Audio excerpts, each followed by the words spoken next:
Namaste students, I Jivin Bhavna Verma, Assistant Professor in Jyoti Vidyapeeth Women's University from Department of Science and Technology and the Faculty of APM. So today we are going to discuss on our topic that is Software as a Service.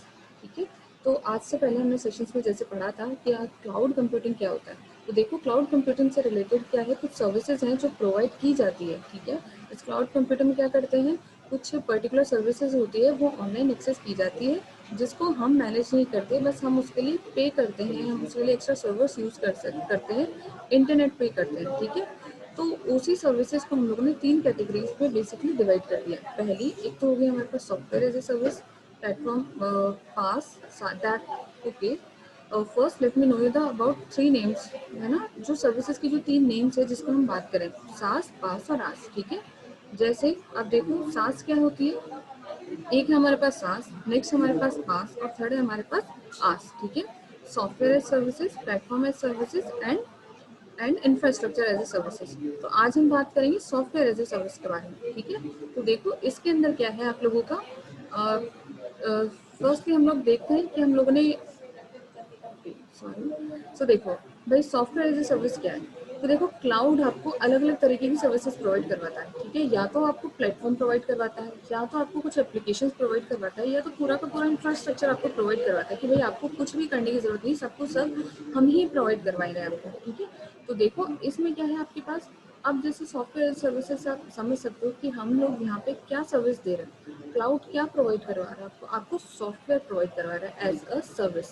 वो कौन सी service दे रहा है, software की services दे रहा है आपको। ठीक है, तो देखो software as services is a software disruption model in which a third party provider host application and makes them available to use to customers over internet. ठीक है, तो ये जो आपका थर्ड पार्टी प्रोवाइडर है, ठीक है ना, जो इंटरनेट और आपके बीच में, तो थर्ड पार्टी वो आपको क्या प्रोवाइड कर रहा है, कुछ एप्लीकेशंस प्रोवाइड करवा रहा है। ठीक है ना, और वो एप्लीकेशन कस्टमर को इंटरनेट के थ्रू मिलती है। ठीक है, so SaaS is one of the 3 main categories of the cloud computing alongside infrastructure services and platform as services। ठीक है, तो अब देखो SaaS हम लोगों के लिए किस तरह जरूरी है। जैसे मैं मान लूँ मैं कोई एप्लीकेशन यूज कर रही हूँ, तो मैं उस एप्लीकेशन को क्यों खरीदूँ, मैं किसी सॉफ्टवेयर को क्यों खरीदूँ, जब वो सॉफ्टवेयर, मान लो मुझे वो सॉफ्टवेयर का यूज मुझे साल भर नहीं करना है, मुझे परमानेंटली नहीं करना है, मुझे सिर्फ 10 दिन के लिए, 15 दिन के लिए, महीने भर के लिए यूज करना है, तो क्यों ना मैं क्लाउड से कुछ टाइम के लिए उस सर्विस को एक्सेस कर लूँ, है ना, और उस सॉफ्टवेयर को क्लाउड से ले लूँ और उसके लिए मैं पेमेंट कर दूँ। तो मेरा महीने भर में जैसे मेरा काम खत्म हो जाएगा, सॉफ्टवेयर मैं उस पर काम कर लूँ और ख़त्म हो जाता है, फिर मैं उस सॉफ्टवेयर को लीव कर सकती हूँ। ठीक है ना, ऐसे ही अगर बहुत मिनिमम अगर आपको कॉस्ट पड़ रही है तो आप परमानेंटली बेसिस पे भी वो क्या कर सकते हो, आप उन सर्विसेज को यूज़ कर सकते हो। ठीक है, तो देखिए अभी यहाँ पे हम लोगों के बहुत सारी ऐसी हम लोगों के पास कंपनीज है जो क्लाउड कंप्यूटिंग की चीज़ें करवाती है, क्लाउड कंप्यूटिंग की चीज़ें, क्लाउड कंप्यूटिंग में रिलेटेड सर्विसेज जो हम लोगों को प्रोवाइड करती है। ठीक है, जैसे SaaS is closely related to the application services provider, तो सास क्या कर रहा है, एक तरह से एक एप्लीकेशन सर्विस प्रोवाइडर का काम कर रहा है। आपको क्या प्रोवाइड कर रहा है, एप्लीकेशन प्रोवाइड कर रहा है। ठीक है, किस बेसिस पर, डिमांड के बेसिस पर, जो आपकी डिमांड है उस अकॉर्डिंग आपको क्या कर रहा है, एप्लीकेशन प्रोवाइड कर रहा है।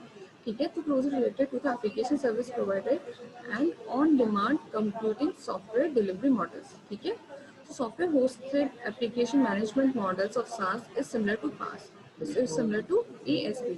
तो मतलब यहाँ पे जो हम SaaS के अंदर जो एप्लीकेशन ले रहे हैं तो किससे सिमिलर आप कर सकते हो, एप्लीकेशन एप्लीकेशन सर्विस प्रोवाइडर से इक्विवेलेंट आप कर सकते हो। ठीक है, जो सास को जो होस्ट कर रहा है, सास को जो मैनेज कर रहा है, वो एएसपी की तरह भी आपको हम देख सकते हैं कि वो एएसपी की तरह भी काम कर रहा है। ठीक है, अब देखो नेक्स्ट हम लोग आ जाते हैं कि भाई इसके अंदर कौन कौन सी सर्विसेज आ रही है। जैसे मैंने बताया सॉफ्टवेयर एज सर्विस, तो बेसिकली काम किस पे हो रहा है, सॉफ्टवेयर पे, कुछ एप्लीकेशंस पे।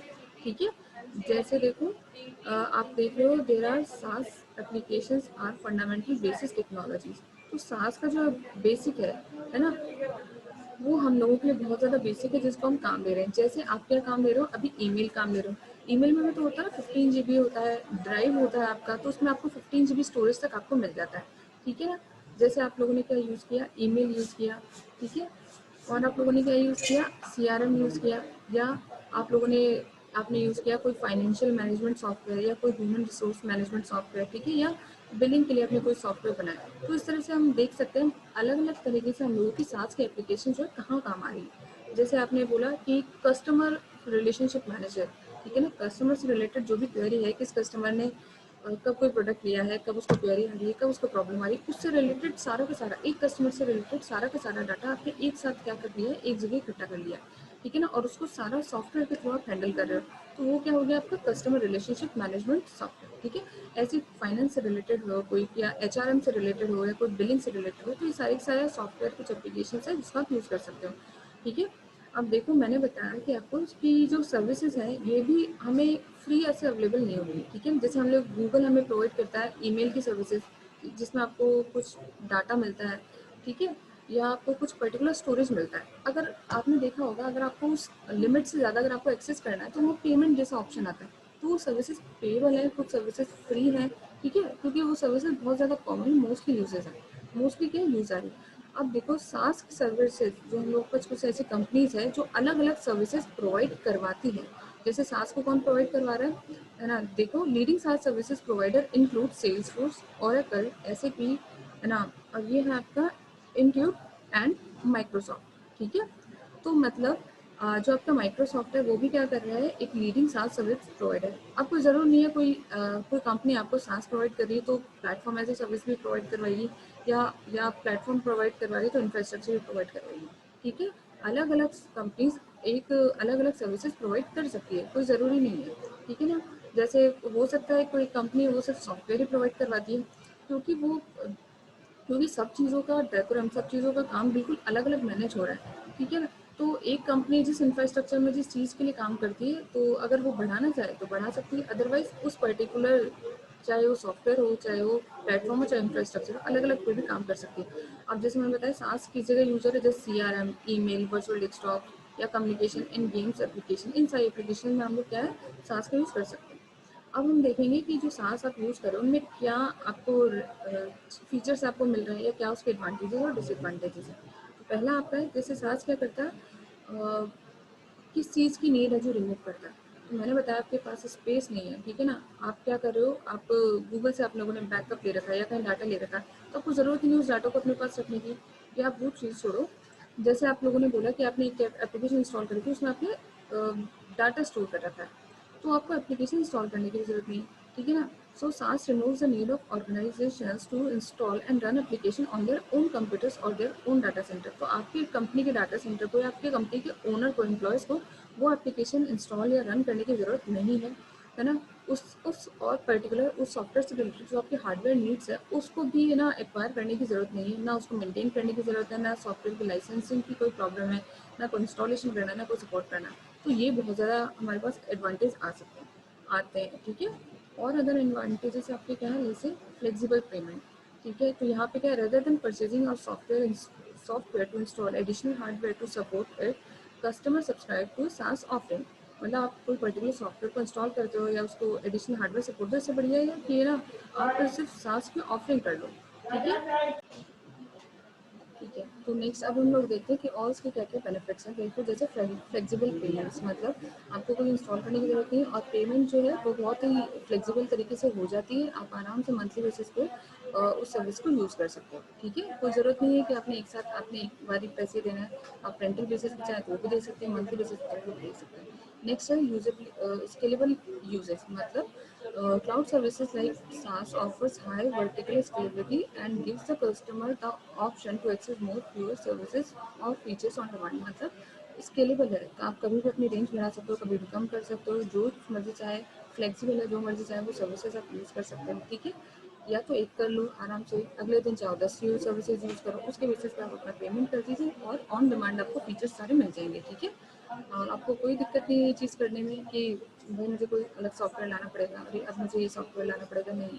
आप अपने पैसे दो और अपने सर्विसेज को आप ला सकते हो।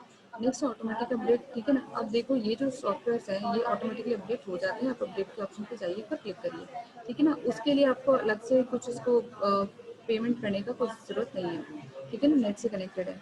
फिर एक्सेसिबिलिटी एंड परसिस्टेंट, मतलब इंटरनेट इनेबल्ड डिवाइस है, लोकेशन बेसिस पे आपके पास नेट होना चाहिए और आपके पास डिवाइस होना चाहिए उस चीज़ को यूज़ करने के लिए, ठीक है। अब इसके कुछ डिसएडवांटेज क्या है, तो देखो डिसएडवांटेजेस, हर चीज़ के अपने अपने एडवांटेज और डिसएडवांटेज होते हैं, ठीक है। बशर्ते उसके एडवांटेज क्या है, जिस चीज़ को हम लोग देखते हैं, ना कि डिसएडवांटेजेस का, ठीक है। फिर भी हर चीज़ के अपने एडवांटेजेस का डिसएडवांटेजेस होते हैं। अब ये इतनी सारी जो आपको एडवांटेज मिल रहा है, तो भी उस पे क्या डिसएडवांटेज हो सकता है? जैसे मान लीजिए आपका सारा का सारा काम नेट से हो रहा है, ठीक है? कुछ डिस्ट्रप्शंस हो सकती है, कभी-कभी कनेक्टिविटी प्रॉब्लम हो सकती है, कभी-कभी कुछ अनवांटेड चेंजेस हो सकते हैं, ठीक है ना? और या तो सिक्योरिटी ब्रीच हो जाता है हम लोगों के पास, तो इन चीज़ों से हम लोग क्या है नहीं बच सकते। तो ये चीज़ें हम लोग काम करते रहते हैं, तो हमें ये चीज़ क्या है डिस्टर्ब करती रहती है, ठीक है? सो आई होप आपको इस सेशन क्लियर हो गया होगा, और इस सेशन में हमने पढ़ा कि सास क्या है, इसके एडवांटेज क्या है, डिसएडवांटेज क्या है, ठीक है? If you have any query mention in the comment box, in this session is powered by digital version 2.0 Jyoti Vidyapeeth university. Thank you.